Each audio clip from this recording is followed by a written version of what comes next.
नमस्कार दोस्तों, चलिए जानते हैं बिहार की हर छोटी बड़ी खबरें फटाफट 5 मिनट में। उससे पहले आप इस वीडियो को कहां से देख रहे हैं कमेंट्स में जरूर बताएं और वीडियो को लाइक, शेयर और चैनल को सब्सक्राइब जरूर करें। बिहार में मतदान खत्म होते ही कांग्रेस पार्टी को एक बड़ा झटका लगा है।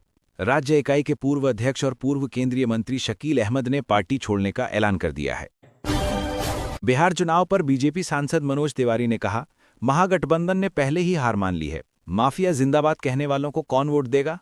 महिलाओं का समर्थन मिल रहा है, बड़ा बदलाव आया है। महिलाएं और जनरेशन जेड पीएम मोदी और नीतीश कुमार का समर्थन और भरोसा करती हैं। सोमवार हुए दिल्ली धमाके का असर इतना भयानक था कि जांच एजेंसियों को एक बॉडी पास के एक पेड़ पर लटकी हुई मिली है। इसी वजह से मरने वालों की संख्या 10 हो गई है।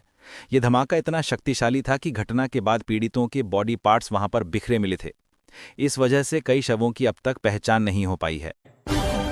सम्राट चौधरी ने किया ऐलान, अमित शाह ने दिया आशीर्वाद। बीजेपी और जेडीयू के रिश्ते में आई खटास, दिल्ली से फरमान जारी, समर्थन लिया वापस। बिहार में जिस तरह इस बार रिकॉर्ड तोड़ वोटिंग हुई है, उससे क्या मायने निकाले जाएं?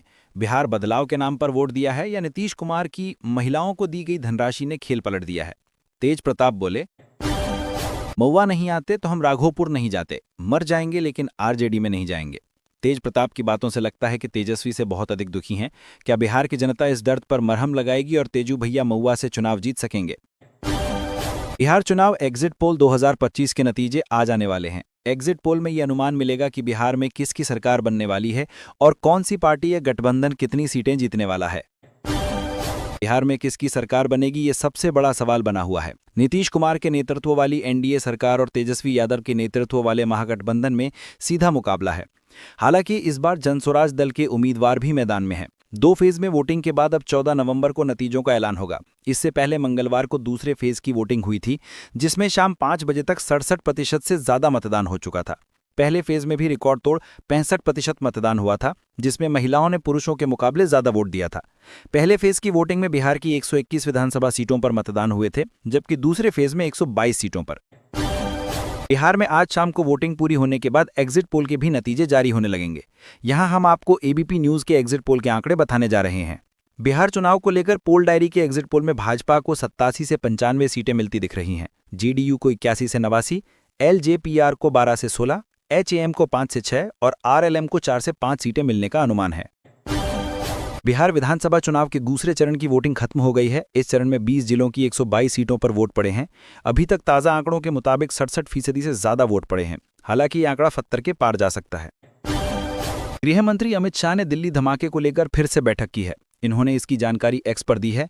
अमित शाह ने लिखा कि दिल्ली कार धमाके को लेकर वरिष्ठ अधिकारियों के साथ समीक्षा बैठक की। इस दौरान उन्होंने निर्देश दिया कि इस घटना के सभी दोषियों को पता लगाएं। दूसरे चरण की वोटिंग के बीच बीजेपी ने चुनाव आयोग से शिकायत की है। बीजेपी ने बिहार के मुख्य निर्वाचन पदाधिकारी से शिकायत में कहा कि आरजेडी अपने सोशल मीडिया हैंडल से झूठ फैला रही है और आदर्श आचार संहिता का उल्लंघन कर रही है। बीजेपी ने शिकायत में आरजेडी के सोशल मीडिया हैंडल से बीजेपी और एलजेपी की तरफ से जेडीयू को वोट नहीं डलवाने, साथ ही साथ जेडीयू द्वारा बीजेपी और एलजेपी के पक्ष में वोट नहीं डलवाने का भ्रामक पोस्ट किए जाने पर शिकायत की है।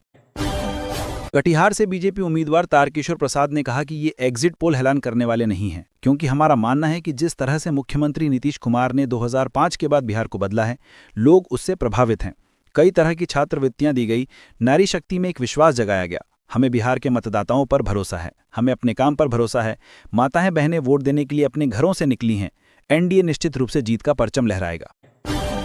कांग्रेस नेता सुप्रिया श्रीनित ने कहा कि मैं एग्जिट पोल पर कुछ नहीं बोलूंगी, नतीजे आने पर हम इस पर चर्चा करेंगे।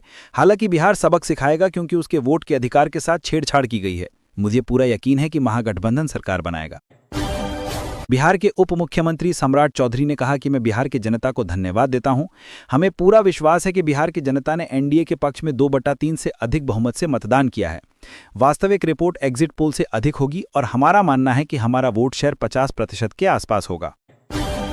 बिहार के उप मुख्यमंत्री विजय कुमार सिन्हा ने कहा कि बिहार लोकतंत्र की जननी की धरती है।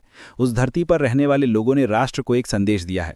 2020 में जहां 57% मतदान हुआ था, वहीं इस बार पहले चरण में 65% और दूसरे चरण में ये 68% के करीब रहा है। ये दर्शाता है कि बिहार ने परिवारवाद और वंशावद की राजनीति को नकार दिया है। लोगों ने प्रधानमंत्री नरेंद्र मोदी और नीतीश कुमार जैसे अनुभवी नेताओं पर अपना विश्वास जताया है। बिहार विधानसभा चुनाव के दूसरे चरण का मतदान जारी है, लेकिन सियासी हलचल मतदान केंद्रों से ज्यादा पटना के गलियारों में दिखाई दे रही है। वोटिंग के बीच ही मुख्यमंत्री नीतीश कुमार ने केंद्रीय मंत्री राजीव रंजन उर्फ ललन सिंह के पटना स्थित आवास पर जाकर उनसे अचानक मुलाकात की। दोनों वरिष्ठ नेताओं के बीच एक बंद कमरे में लंबी और महत्वपूर्ण चर्चा हुई।